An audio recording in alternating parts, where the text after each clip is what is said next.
Ooh.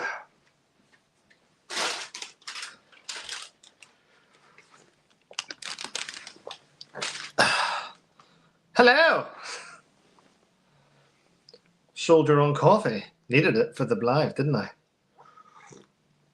I'm alive, Deborah. I'm alive. I hate this bloody technology. Well, people, John's not here yet. He's been sent the link. I've just spoke to him. He should be here in a second. John, our US cousin from across the water. I'm eating chocolates at the minute that Sebastian's mum bought me from Belgium. She was in Belgium about a day ago, 2 days ago. At the weekend, she was in Belgium and she brought me back this chocolate. But it's messed up, ladies and gentlemen. It's messed up because inside of these pieces of chocolate, it's like a shot of alcohol. It's really, really hits you. I'll probably have that later. Anyway, listen, I have John here. John has his YouTube channel. He's got close to 50,000 subscribers. So when I have him on, go and subscribe to his channel. It's free. Have some fun. Here we go. Let's see. Thanks for joining. I've got some good moderators in, so thank you for joining me, guys. Girls, sorry.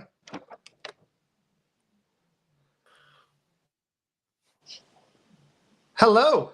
What is up, sir? Great to have you. John, I've been trying. Do you know what? I've been trying to get you on for, I think, probably about a year and a half. But I watch your podcast, Spear Talk Tuesdays and stuff with Eric, which is quite fun.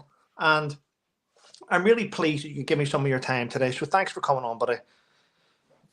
Yeah, no, it's mutual. I think I've started following you, became aware of you. I know through your books and stuff, but once I kind of like reached out to you, or maybe you reached out to me first, but it was kind of cool, like how when you start a podcast, kind of like how you get to meet people and kind of we have mutual friends too.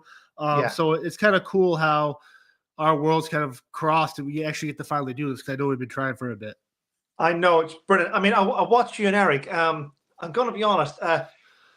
You are a security guy. You're into security. You do a lot of things with security. You cover lots of topics, though, which I'm always surprised at because someone in security normally looks at events and looks at things and tries to put maybe a security spin on it, how you can improve things, but your topics surprise me in a good way. You cover everything. You cover the topics that nobody wants to talk about.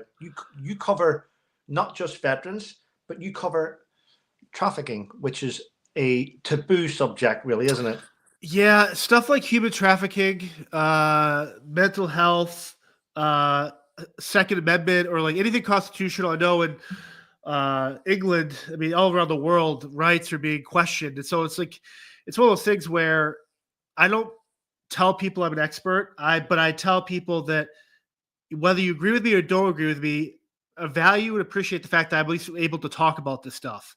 And there's been times where people have disagreed, which I love. Like the more you disagree, the more conversation we have. I think it's beneficial for everyone. But the minute you start name calling and like just saying outrageous stuff to someone just because they think differently than you, I don't think it's really conducive to having like a healthy a discussion, because it's like at the end of the day, we all want the answers we think we're looking for, but I think somehow we can kind of get to the middle and talking about stuff. If me talking about human trafficking bothers people, it's probably bothering the people that it should bother. So that's how I look at it. Yeah, I mean, I've noticed that. Do you think, though, here's one thing.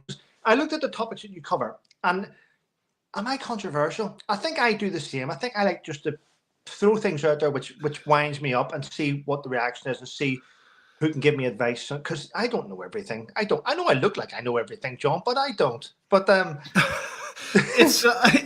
think it's because recently in the last 2 weeks I know in California, the wildfires, and obviously there's a tragedy to that. People lost their lives, their homes, their everything about that. It's just a tragic. The things we brought up were very much, yes, it's a human tragedy, but a lot of the stuff could have been avoided if there wasn't a mismanagement of funds or the idea of water control. And a lot of stuff in California, that leadership in place with Newsom it's okay to question that stuff. And just because we question that stuff doesn't mean we're not taking away from the victims. We're actually standing up for it because, like, hold on a second. If you clean the brush out properly, maybe this wouldn't have been a problem. It's stuff like that. So where it's like, again, I don't want to say I'm an expert on that stuff. I need to do a lot more research on certain things. But from the optics standpoint, the more you kind of ask these questions and talk about this stuff, if the reaction you're getting is a reaction, then it's probably working. And I think the conversation, as long as it starts, that's kind of Yeah. part of the healing process too. Yeah, 100%. We've struggled over here in the UK to get a grip of what's going on, because a lot of people that want the truth now, believe it or not, turn to YouTube creators. They turn to individual people to get information, because regardless, I mean, Donald Trump called it out a few years ago, 2016, fake news, and it's now part of the furniture. Fake news is there, and we've seen it over in the UK. I mean, no one trusts our BBC or our main news programs, and so newspapers coming in and news coming in from the US, unless you know someone in the US and ask them what's going on, we don't get to hear about it. We have to listen to what's being put on social media, and we've been hearing everything from water mismanagement to misdirected funds.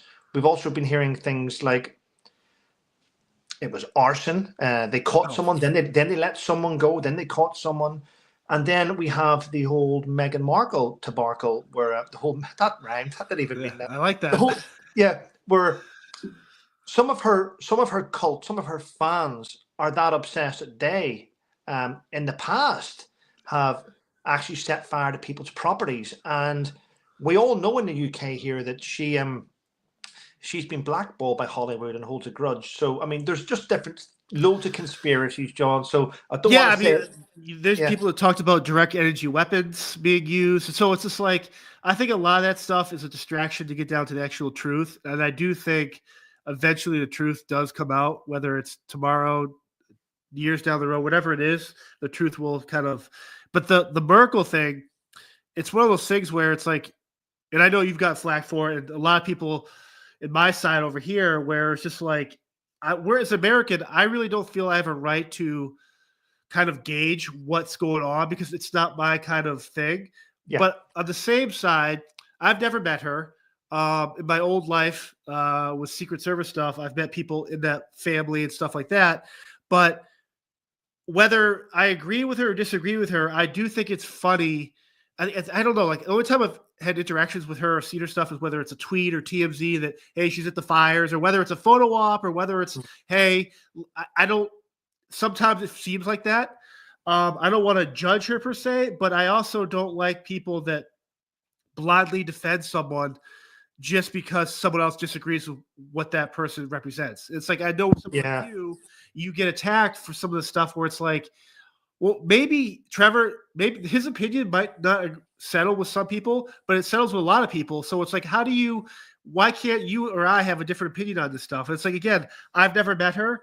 Do I think she's done some good stuff, whether it's charity work? Sure, from what I've read. But I also know that there's a lot of bullshit that happens in government politicians and families and stuff like that, where it's a lot of it is a lot of just garbage. So I don't know. The whole thing's fat. I mean, I certainly have our version of that here in America. So it's very interesting. Well, the one thing I wanted to ask you about is your past work. Don't want to delve in it too much, because there's a lot of stuff you can't talk about. But Secret Service, yeah. Yeah, I did that for 8 years, just under 8 years, with the Obama administration, and so privy to a lot of stuff. I mean, the training, as you can attest to, that's probably the biggest takeaway I had from that type of line of work. I went to a military college for 4 years before that. But it's one of those things too, where it's like, you can't be a politician. You can't be political, whether military or law enforcement, especially in that environment. I mean, the problem is they allow people to become political with their stuff, which whole other discussion. But in that world, I can't just be a generic person. Like, hey, I don't left, right, donkey, elephant, who cares? Like, you're here to take a bullet if you need to and provide security for families and dignitaries and stuff like that. So that aspect of it was super easy. He was awesome from a human standpoint. And while I disagree with him politically and a lot of stuff, as a human standpoint, I thought he was a great father, a loving husband. The kids were great. Sasha Malia, his mother, was awesome in her interactions. The only one I had a problem with was Michelle, just because I think she thought she was president. And I know people have talked about that before, but I'm not. In terms of her character, they never did anything that would make me hate them. And I know a lot of the stuff out there. Oh, he's not citizen. I mean, it's just there's a lot of craziness out there that I think takes away from like what these people really are. And anyone in that position of power, you're just a puppet. I don't care what you try to say and do. Like there's so many more hands in that nest grabbing eggs and stuff every day on both sides. Everywhere, any country has that issue. So yeah, I think the first term was great. Second term got a little more crazy, a little more like Hollywood. Very much, we are the best. Some stuff was done that was kind of weird. But yeah, my experience there was great. That kind of transitioned after that campaign. The year he campaigned with Mitt Romney, which would have been 2012-ish, I was home like 19 days that year. Went through a divorce. So like the idea of like I was super like bummed out, mentally exhausted, drinking too much when I could, and then going to work being like, dude, this sucks. Like it's just a mental like just beats you down a little bit. Yeah. And then I met my CEO now, where since 2014 I've been doing private security for bands and celebrities and stuff like that, where I'm my own boss. I can be myself and just not have to deal with the politics. I've seen you. I'll talk a bit more about that in a minute, but I've seen you in front of stage with pop stars, just pacing up and down for ages, making sure every time the pop star moves or the celebrity, the VIP moves, you're having to move along with them, just keep an eye on the. I mean, that must be draining. Probably enjoyable, but very, very messy. Yeah, you stay a lot of great hotels, you travel the best planes and the whatever it is, but it's like you have to put yourself in a position to be successful. The training doesn't stop. The knowledge you gain from talking to other people, learning from your mistakes, the experience. So it all adds up. I mean, there's great days, but just like any other job, I don't envy people that have those type of days where it's, I mean, you look at like law enforcement or being a doctor, civil servant, or a veteran, or a ambulance driver, whoever it is, these people that put themselves, a teacher, in like the light of the society is just, my hat's off to you, because when they have a bad day, it's a bad day for a lot of people. My bad day is I'm cold in a staircase. Well, yeah, I've got a few monitors in the chat here. Deborah, thank you, guys. If you are watching here, you can click on to John's channel and subscribe and help him out. John, I've never met Obama, if I'm honest. I would have liked to have met him. When he was president, I don't know if I was naive or not. I'm not sure. I don't think I was. But I liked his presence. I liked how he projected and how he did things. But for some reason, after he left, the stories going around, I don't listen to stories, but people try to damage this and damage that. I mean, there's a lot of stories going around which don't make sense to me. For instance, one about Michelle being a man and all. It's just not. People will do whatever they can to try and ruin people's reputations. Correct. I never had a problem with Obama, and I still don't. If I was to be honest on this chat, I will say that, in my opinion, I don't believe Joe Biden was ever the president. I think that Barack Obama was secretly behind him, still pulling all the strings. And I think a lot of people across the world believe that too. Yeah, Obama he had a sense of charisma and bravado. When he was a great orator, like he had a presence about him. And you're 100% correct. Whether you agree with what he was saying, at least it was professional. It was very clean, very organized. So I totally agree there. With Biden, and I was there when he was vice president, and I mean, he was more alive. He was more.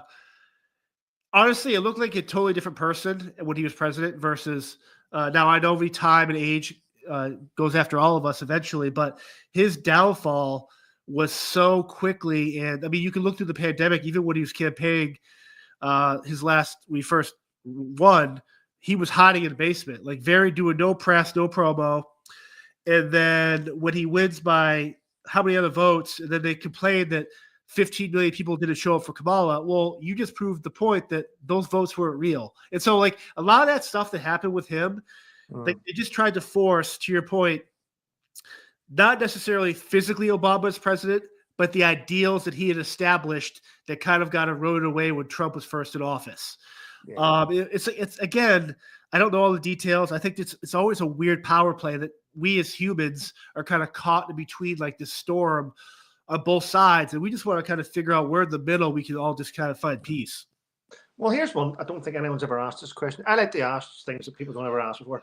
See, whenever you're working, and obviously you said there that there was one time you didn't go. You only spent 19 days at home. You spent the rest of the time on the job.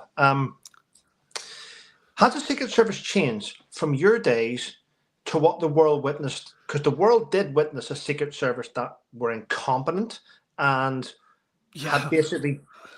We witnessed the secret. I remember the days where Secret Service were there. They were on it. They were on it, and nothing got past them.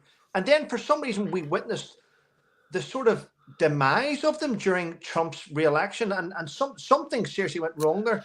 I'm sure you know a lot of people that are in the know and stuff. Are you allowed to talk about that? Yeah. So the biggest thing that kind of happened during my time was, remember when a couple of the snipers were in Colombia, Cartagena, and didn't pay a prostitute or something like $18. Like that was at the time like super crazy. Like, oh God, but they're still the best. Like we were still like bulletproof. There's a Salahi thing where someone got into the Obama White House party. I think she's married to the guitar player for Journey now, Neil Schon. So there's an event like that kind of happened, but it was the training and the to get to that level, you have to go through so much. The standards of shooting in fitness and mental. Now, like I will say this: that some of the people that made mistakes, especially those iconic photos where he was shot at, and the one female that just looked completely clueless. Like in my day, like we would have ate her up for breakfast and tossed her like through the bones in the street. Like there's no standard there. I mean, physically. If you don't know what you're doing per se, if you don't know what you're talking about per se, but if you walk in a room and have like the sense of like bravado and sense of like you look the part, you're going to deter a lot of detractors right off the bat. When that type of person walks into a room out of shape, lazy, and then you watch the video of how she reacted.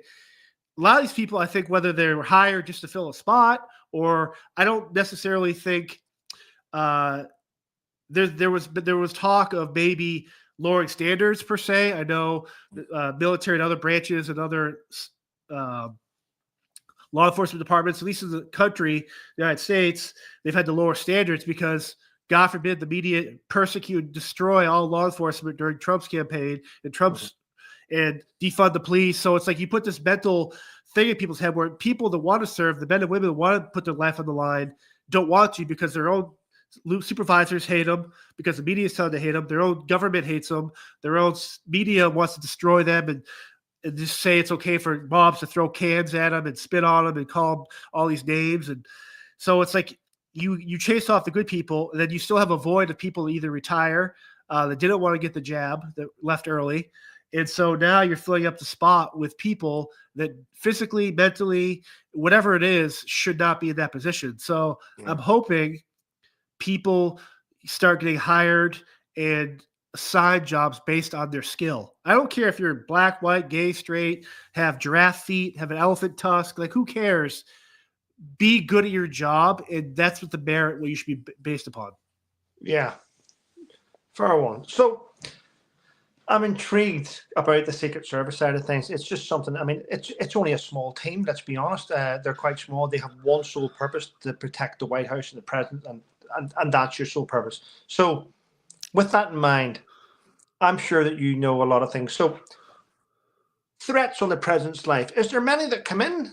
Is there ones that come in from abroad? Do you find out they come in from abroad? Yeah, I mean, when I was in, you would get telephonic bomb threats all the time at the White House. And so obviously there's threats, social media. In this day and age, you could just tweet something out and someone showed up at your door. So it's like in this day and age, I do think threats like that do have to be taken seriously.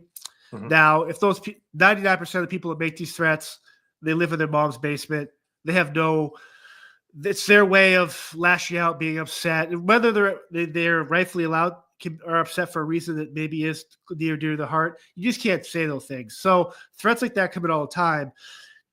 I remember, I mean, there's been instances where there's been guns pulled and stuff in places near the White House, active threats, people ramming barricades. jumping over the fence. That stuff happens all the time. It wasn't until obviously the last year or so when the Trump stuff were actually shot at.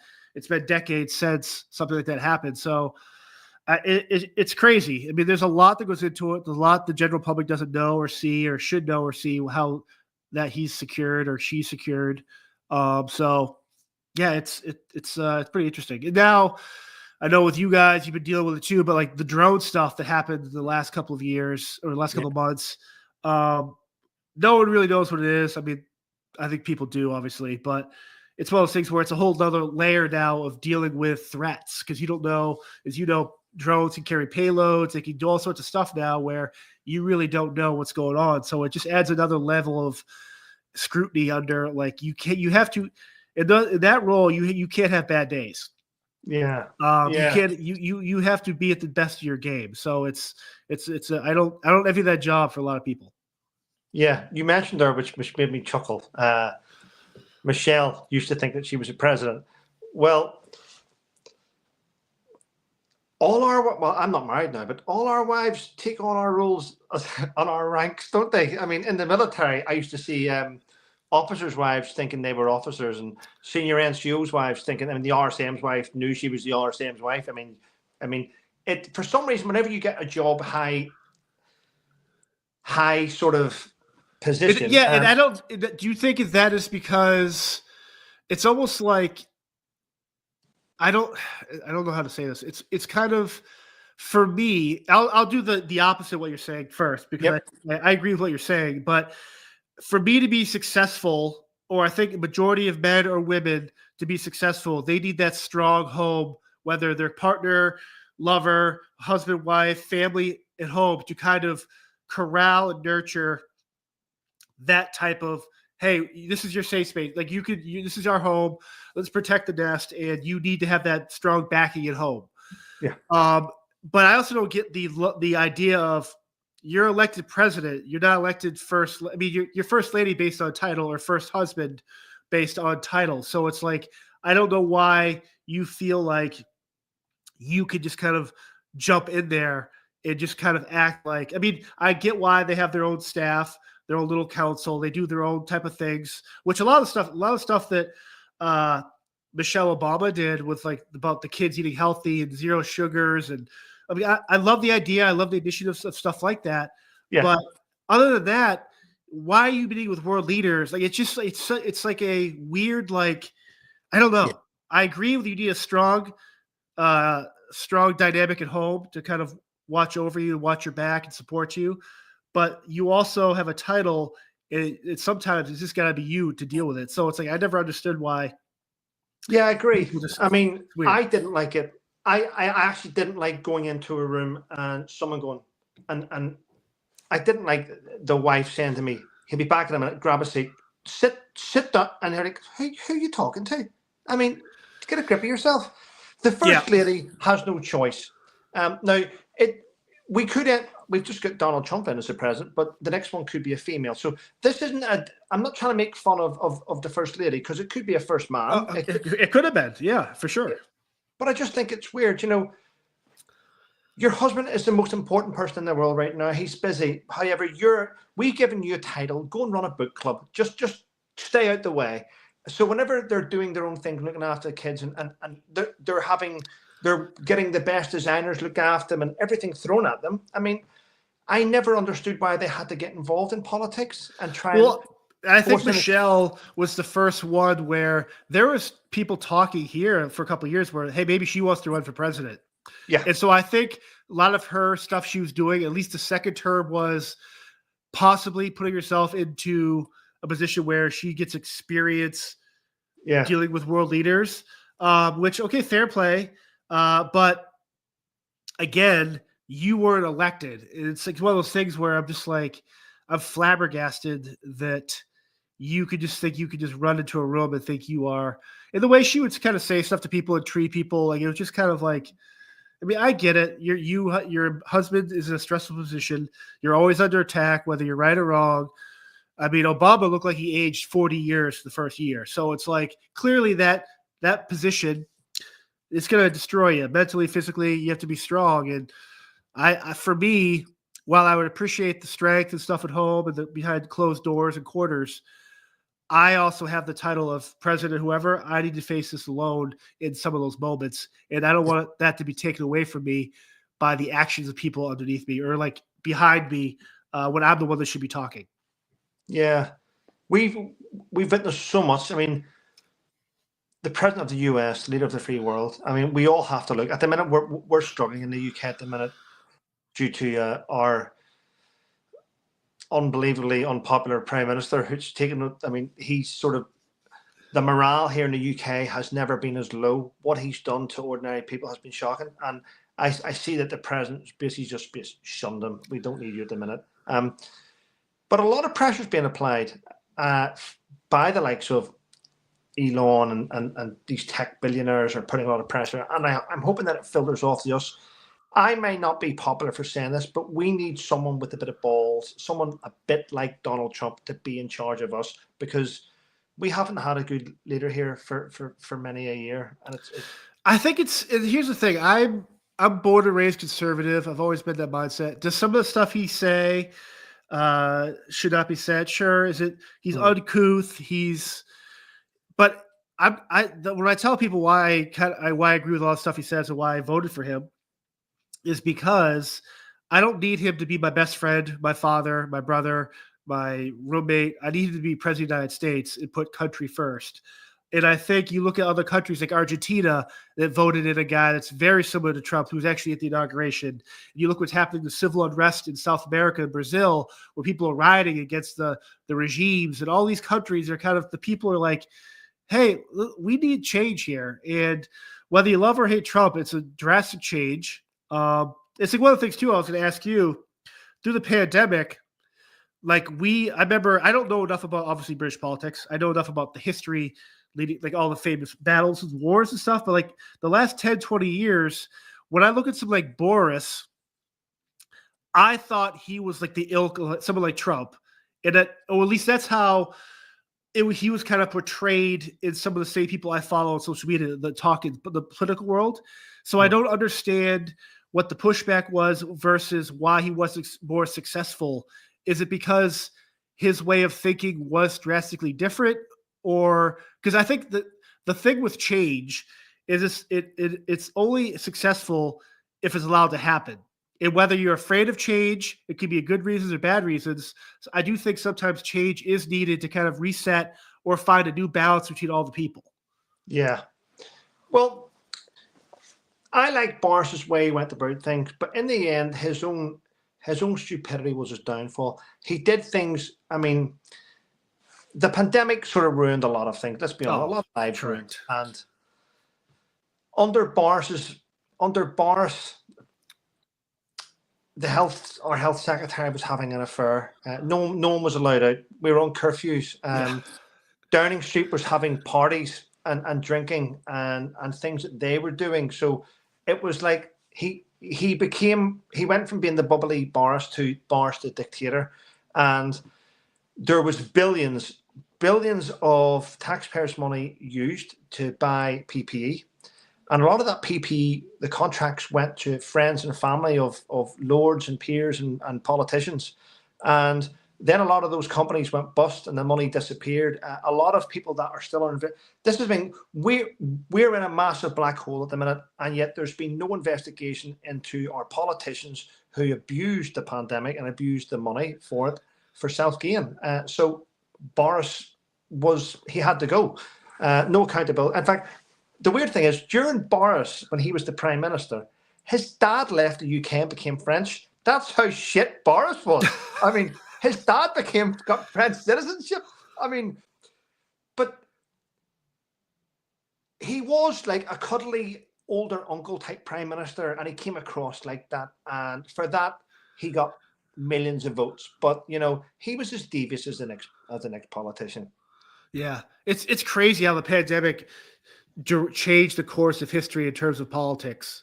Yeah, just because it's like the way of how, I don't know. I think for me, I hate talking about it just because it's such an angering, somber type experience we all went through, where it's like you want to trust people in power, you want to trust the health organizations and WHO and whoever, and it turns out that they were just shills too. Like we're just all political follies here. And it's just like, I think a lot of ideas just got scrapped or just thrown away because you had to deal with something where you have people that were obviously dying, but the power behind that was what I think the most evil thing. Where, like, you talk about the people in Downing Street having the parties. Newsom, the governor of California, who mismanaged the California fires, he was having COVID parties, renting out restaurants, and a bunch of people posted pictures on TMZ, and then he had to, you know how it is, like we were social distancing. Buddy, your city shut down, and you paid all your high net worth friends to have private dinners in these restaurants while all the people in California were being just marginalized and just tucked away. It's super sad. The hypocrisy in the government and politics is wild. And the fact that us even talking about this is upsetting some people because we are talking about it. That's what boggles my mind. Nothing we're saying here is we're not saying we're experts, but what we're saying here is, like, talk about these issues that I think we do have the pulse of what the majority of people want to talk about around the world, or just want to feel out. And there's been times where I've tried not to get political on my podcast just because I want to make it accessible for everyone. Like, obviously, hearing me talk and my background, that where I kind of lie, but I'm over the fact that just because I voted for someone, I voted for Trump or Obama the first time and not the second time. And then that was the first time I voted Democrat and then whatever. So it's like, for me, why can't I, I feel like I have to tell people that, just so people get off my ass on Twitter, because they feel like, blah, blah, blah, you just blah, blah, blah. It's like, hold on a second. I voted for the person that got the most popular vote in the Electoral College for the first time in a really long time. I think I have a right to stand behind what I said. And even if I was the only one that voted for him, I would not run away from the fact that I did, because my beliefs are my beliefs. They're not stewed in hate or homophobia or Islamophobia or all this stuff that they want to sling at these politicians that question the global push. It's just so fascinating to me. Yeah. Politics, I mean, I call them all out. Conservative, Labour. Oh, they're all idiots. They are. I mean, I've had a few political leaders on here for a chat, and in the last vote, in that last vote, I did vote for Nigel Farage's party. I did, and that's only because for the last 20 years things have been shit, and the other two parties haven't done anything. So I thought, vote for something fresh, something new. Let's see what they can do, and they still won't. There's certain things that politicians, even Nigel's team, they still won't tackle.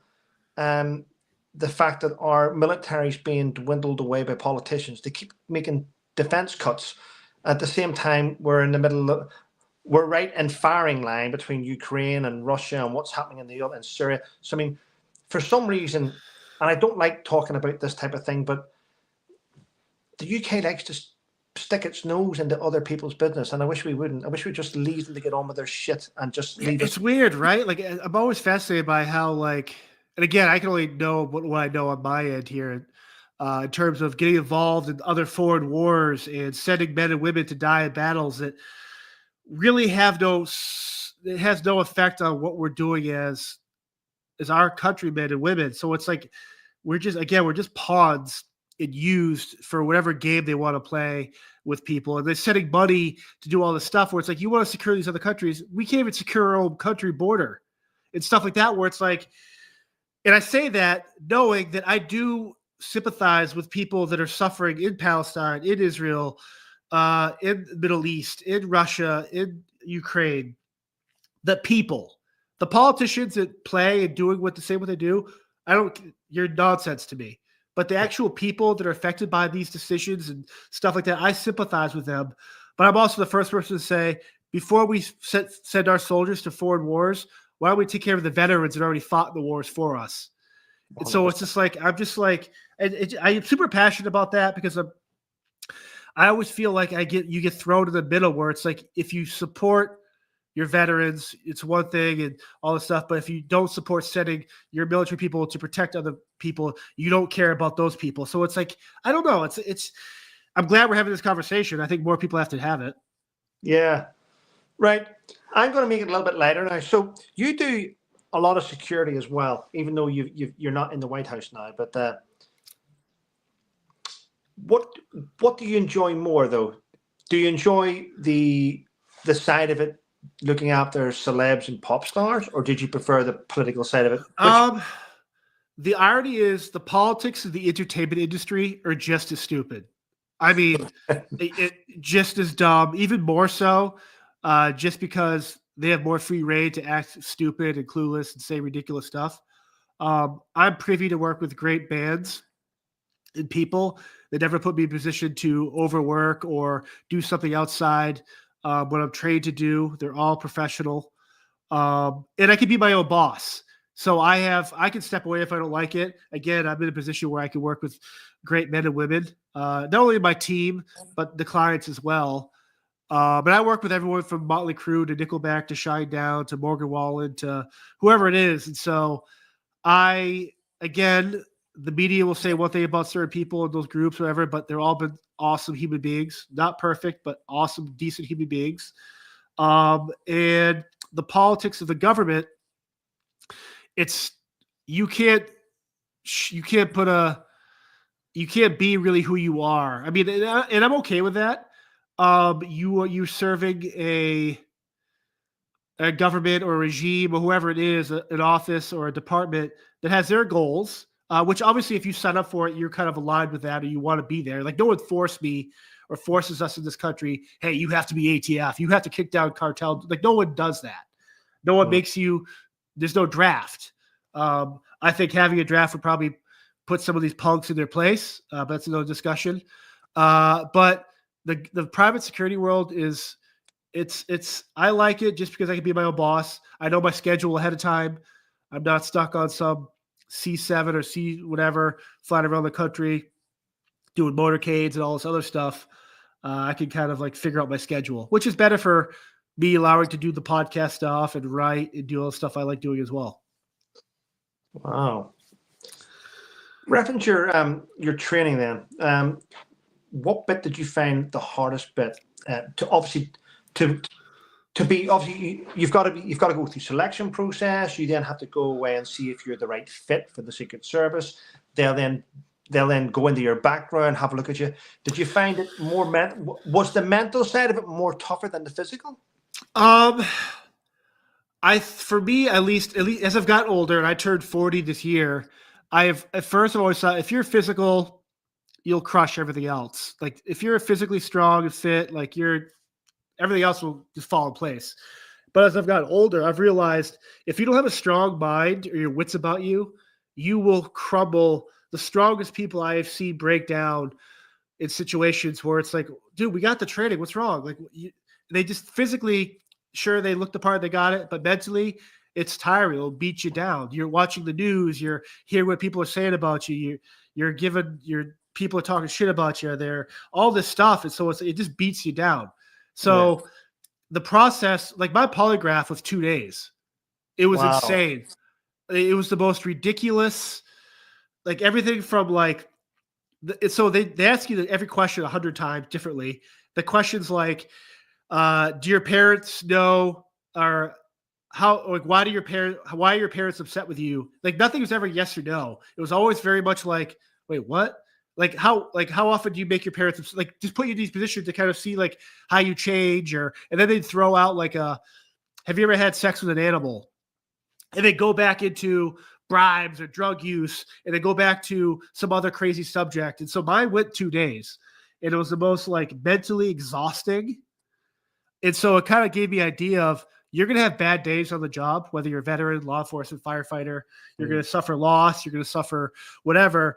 You have to be strong for yourself and the people around you that count on you. And so I've kind of adapted that philosophy, whether it's decompressing properly, even for me, the work I do now, sometimes off a long tour or a press run, dealing with countless people and camera flashes and just the chaos of crazy people and fans and stalkers, and there's also good fans as well. But it's those moments where you're kind of like, I need to step away from social media. I need to cleanse myself. I need to not grab my phone the first thing I wake up in the morning. I need to go for hikes more. I need to get away from it. So I do think mental and physical kind of go hand in hand. But if you can't if you don't have a strong mind, none of that stuff's going to matter.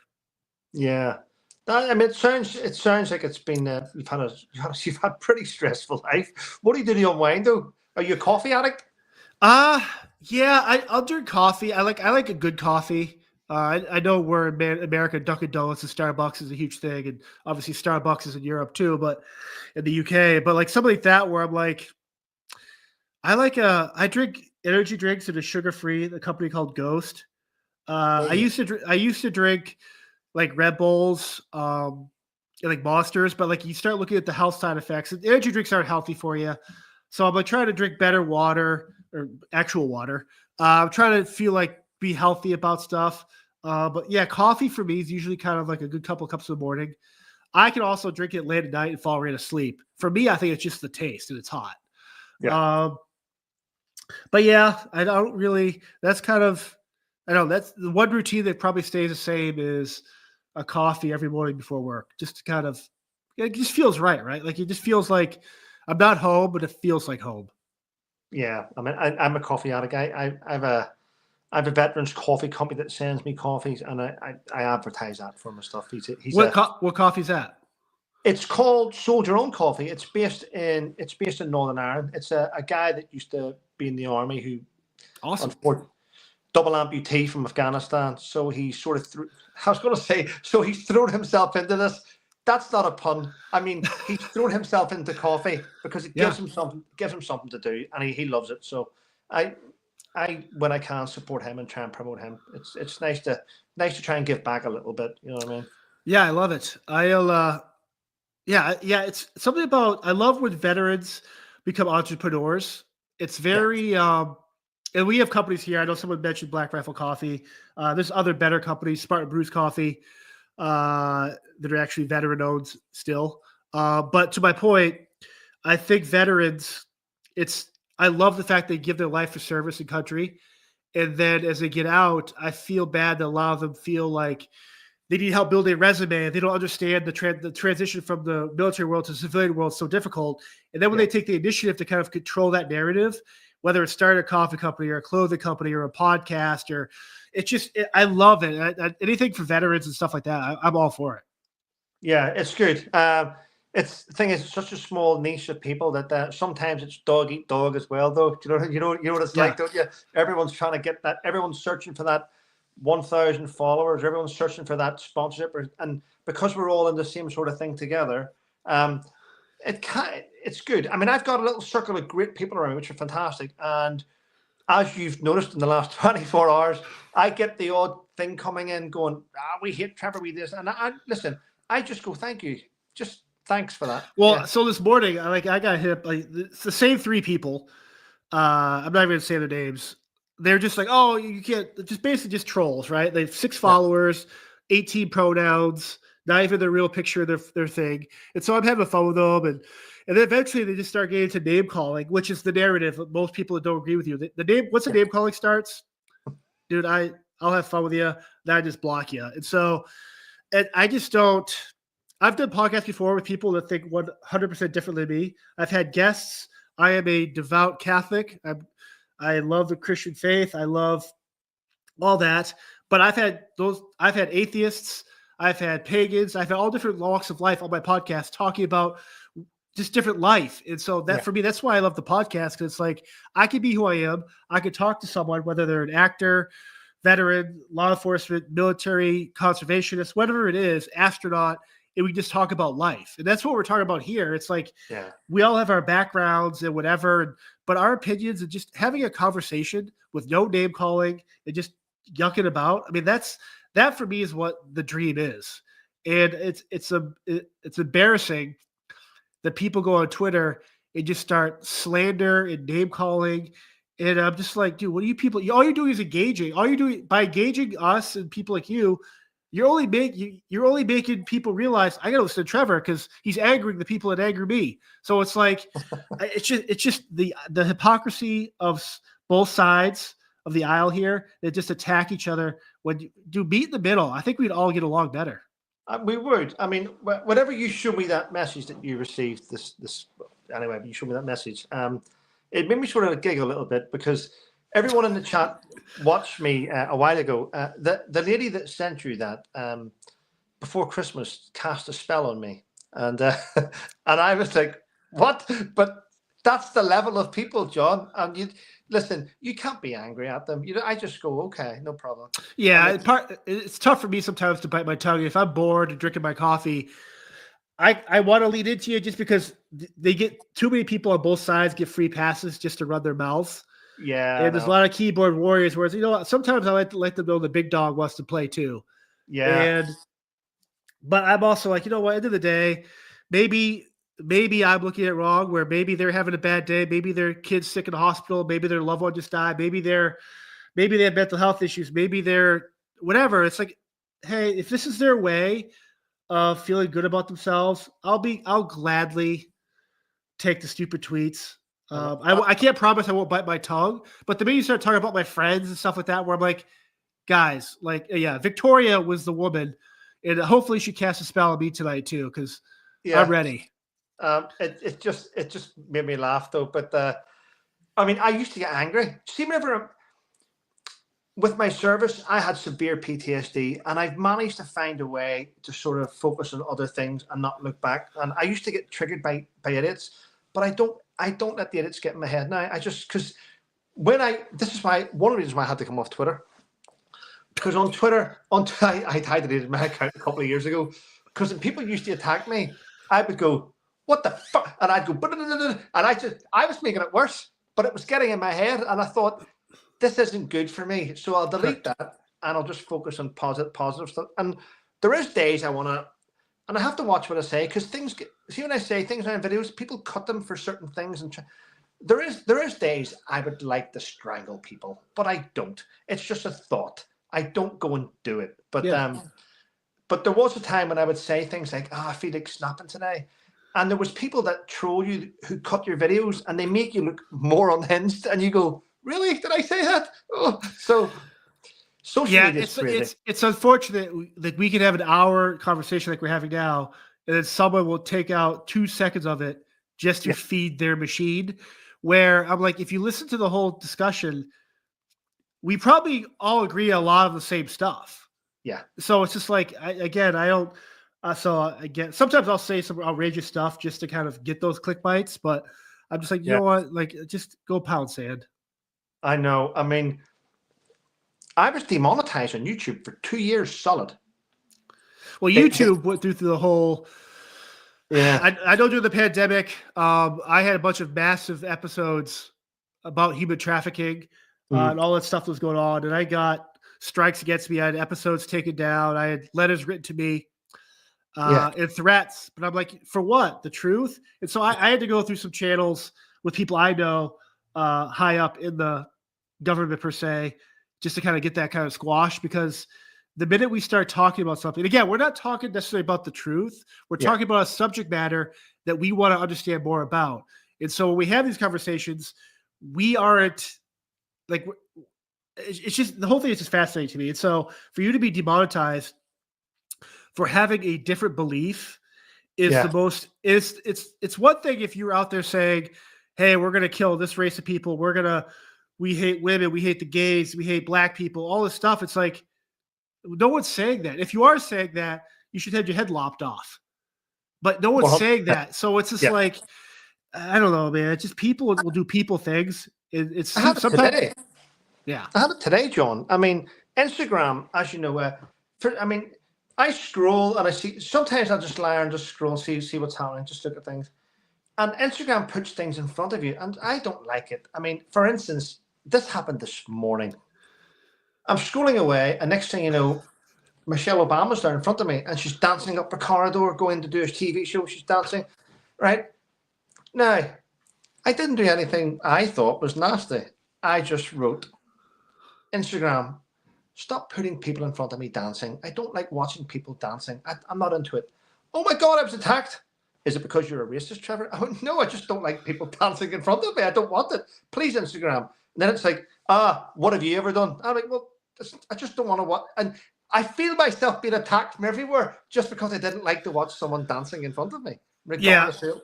I'm all for people that want to defend their people, but the problem I have is those same people have the confidence behind a keyboard or a fake name or a fake picture. If you have a problem with me, come to my house, see me. You know where I work, travel. If you want, say it to my face. I guarantee you won't. Most of these keyboard warriors won't. And that's why I'm just like, it's so weird too. It's like, it's almost like these trolls have like these buff farms that just like go after people just because they disagree with you. It's such an interesting, weird form of cowardice. Yeah, I find it strange. I mean, I know people that I speak to on podcasts. I know people I speak to on WhatsApp. I know people that I know are dangerous people that would hurt me, right? But I'm 50,000 miles away. But I'm still not stupid enough to say something bad about them because I know these people. I mean, listen, if you don't, it's like you, right? I'm going to be honest. You do martial arts. You do a lot of things. I know a lot about you, John. I've watched you. You do martial arts and a lot of things. But, just because you're the other side of the world, what type of an idiot starts to call someone who's tougher, bigger than, stronger than them stupid? And I mean, it doesn't make sense. People don't care anymore about the repercussions. Well, it's like for me, I don't. And I agree. I totally agree with what you're saying. The idea of I don't care if you come at me and just say stuff and disagree with me and throw your version of the facts out, or maybe I do learn something from your side of it. I love it. It's the minute you start the name calling for me, it's like, dude, hold on a second. Like, you sure you want to say this to me? You have 5 pronouns. You might be plural in your mind. Yeah. I'm one person that will end you right here. So it's for me, I'm just like, it's just a cowardice between that. When you start name calling people, you've lost your argument. Lost 100%. I'm doing something on Friday actually with another YouTuber, a decent YouTuber, a woman called Fiona. So we've been getting, you've seen a small bit of it, and someone sent you something the other night. We've been getting that daily for about 2 years, and we have what I will call we have the receipts of this. So I'm going to highlight an individual this Friday with all my emails from the police, and I'm just going to discuss all my emails from the police about these individuals, and I'm just going to put them on blast this Friday. I'm looking forward to that. The other thing too, this person said, one of the other tweets, I don't know if I sent you this morning, it was just like, well, Trevor puts himself in the public light with his podcast. He deserves to have criticism. I go, no one would ever disagree with that. Anytime you put yourself in a public thing, disagreements, arguments, bring it on. You started this by sharing bullshit lies, fake tweets and screen grabs that aren't even real, said by the people you're saying they are. And then the people you want to tag in these posts to me, I look at their profile. You have 8 followers and you have 26 pronouns. Like, you guys are the problem, or us, or theys, or whoever it is. So stop. I agree, but people have become. Mike Tyson said it. People have become way too comfortable of saying shit about people not getting punched in the face on the internet. He said that a while ago, and it's probably one of the most truthful things that's on the internet at the minute. But you have to deal with it. I don't mind criticism. I mean, I've seen it this morning actually. People, and you get it too, because you've got a decent YouTube channel. You've got good. Whenever you start to get 40,000 people plus start to follow you, you're going to get about 10 lunatics that want to drag you down because. I mean, I get it. Probably every new episode, I get people. They're like, "Oh, this is bullshit." Like, what's your background? Why are you talking about this? It's like, that's why I went down these people tweeting at you for the last 2 years and went down the rabbit holes before I blocked them. And one of the things they were saying was, he's a veteran, but why is he talking about Merkel? Like, why does he have a right to talk about this stuff? And I go, because he is a veteran, his opinion on this matter is more interesting to me than someone that used to be in parliament or whatever it is, has a background in history or an English degree in the whatever of fucking Shakespeare. So it's like Trevor talking about the stuff is more relatable to me, who wants to hear a voice that hasn't been tainted by the actual the royal family. So it's like these arguments, I'm just like, you guys are lame. You'll always get it. I mean, Weird thing is, Thomas Markle phoned me this morning, actually. And I mean, listen. I've never met the guy. He's been through a lot. His family's been thrown into the middle of a global media frenzy, and he's been trolled. This morning, I spoke to him. He called me actually to say that someone is making a video about you. I said, that's okay, don't worry about it. Let them do it. And he was saying to me, and the truth was, he was saying to me about certain people that are having a go at him.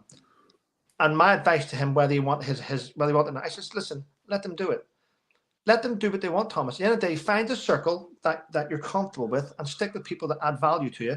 If someone's talking about you, let them do it. It's helping grow your channel. Leave them. Don't attack them. I actually said to him, don't attack them for doing it, though, because if you attack them for doing it, then they do a reaction video. So just leave it. Let people say what they want to say. If it's slander and defamation, then you can deal with it legally. But if it's not, just let them. I tried to give them advice where I took it from, because people used to help me out. Trevor, let them say whatever they want. At the end of the day, you can't harp on about freedom of speech if you want to take it away from people. So it's just a fair point. Right. Yeah, no, you are 100% on that. I've got lots of... Everyone thinks that John's very sensible. John, I like John's talk. There's a lot of nice things in the chat about you. Someone I didn't realize that was on, so I hit the comments, and someone a couple of minutes ago talked about my opinion on the Butler PA assassination attempt. In that situation, that was allowed to happen. Now the blame game, whether it's Secret Service or another agency or whatever it was, local, federal, that doesn't happen. Unless it's allowed to happen. I'm sorry. So it's sad though, isn't it? That we're in that day and age now where you're kind of, I don't know. It's sad. I mean, it's happened. It's going to happen again, probably tomorrow. So like whenever it happens, it's going to happen. So you just kind of like, it's sad that we're numb to stuff like that. And it's the fact that stuff could already happen. Why allow it to happen? That's my problem with it. Yeah, I know. Well, listen, buddy, I'm going to let you go. I appreciate you coming on and chatting to me. I've loved it. The chat's been fantastic. We'll have to do this again soon, mate. Yes, sir. I really enjoyed chatting to you. But thank you. And listen, keep doing what you're doing. You know, you're adding value to people's lives, and that's probably the most important thing there is. Thank you, sir. And hopefully get you back on Twitter here one of these days. Hopefully. Well, take care, buddy. Thank you for joining me. Yep. Bye, mate. Bye. Well, everyone, thanks for joining me there. Thanks for popping in and your questions. John's a great guy. Follow him. He has the Spear Talk podcast on YouTube. It's great. I'll put a little link of it in this video. And thanks for spending some time. Thanks for the moderators for being here. Take care, everyone. And remember, stay safe.